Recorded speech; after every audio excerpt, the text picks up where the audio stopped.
Welcome to Man Does Tech, where I solve the problems you didn't even know you had.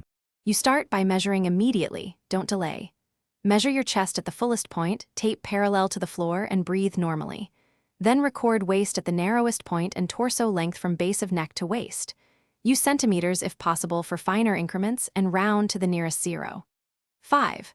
Once done, note your body type, athletic, slim, or plus, because sizing tables account for compression level. Make sure to write all 3 numbers for the next step. Now compare those numbers to the brand size chart, because sizes vary widely between manufacturers.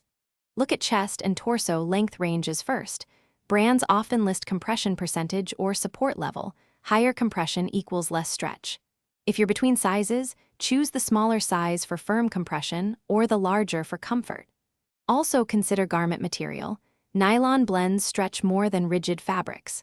Once you pick a size, check their return. You finish by trying the shirt on and moving through common motions. Raise your arms, bend, and take deep breaths to test real-world fit. The shirt should feel snug, distribute pressure evenly, and not pinch at seams or ride up.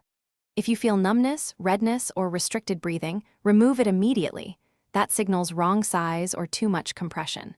If problems persist, try the next size or a different brand cut because fit varies by design and fabric. Thanks for watching. If you found this helpful, don't forget to like and subscribe.